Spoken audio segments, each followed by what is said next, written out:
श्री कृष्ण जब महाभारत युद्ध के बाद द्वारका लौटे तो कुछ वर्षों बाद अपना शरीर त्याग कर गोलोक धाम चले गए।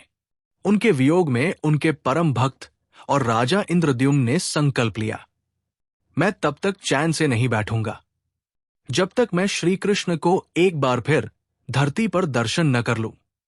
राजा इंद्रद्युम्न को ज्ञात हुआ कि एक वन में नीलमाधव नामक देवता की पूजा होती है, जो वास्तव में श्रीहरि विष्णु का ही एक रूप है। वो स्थान था नीलांचल पर्वत, जो आज का पुरी है।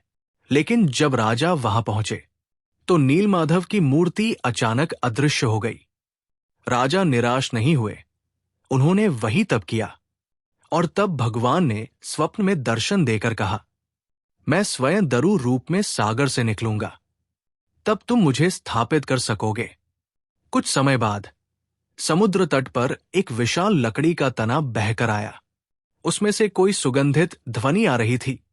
लोग समझ गए, ये कोई साधारण लकड़ी नहीं, भगवान स्वयं है। राजा ने उस लकड़ी से भगवान की मूर्ति बनवाने का निश्चय किया।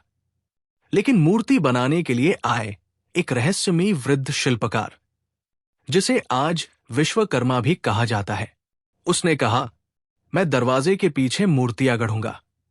21 दिन तक कोई दरवाजा न खोले।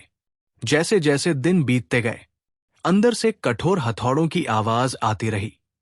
फिर कुछ दिन बाद सब शांत हो गया। रानी घबरा गई कि शायद वृद्ध की मृत्यु हो गई और उन्होंने राजा को दरवाजा खोलने पर मजबूर किया। जैसे ही दरवाजा खोला गया, वृद्ध अदृश्य हो गया और भगवान की मूर्तियां अधूरी अवस्था में ही मिली।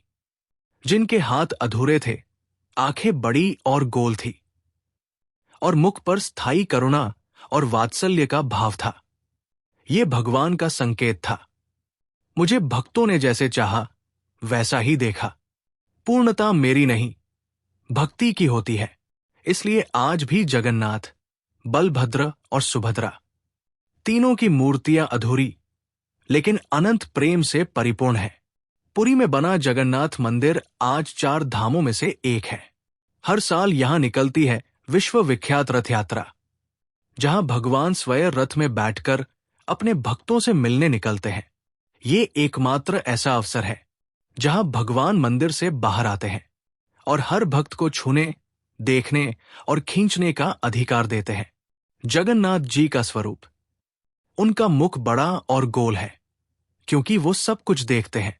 उनकी भुजाएं अधूरी हैं क्योंकि वो सभी को गले लगाना चाहते हैं। उनके नेत्र खुले हैं क्योंकि वो जागते हुए भक्तों की रक्षा करते हैं। जगन्नाथ कोई एक देवता नहीं, वो है श्री कृष्ण का प्रेममय भक्तवत्सल रूप, जहां नाम में नाथ है पर स्वरूप ऐसा है जो स्वयं भक्तों के दास बन जाते हैं। जय जगन्नाथ।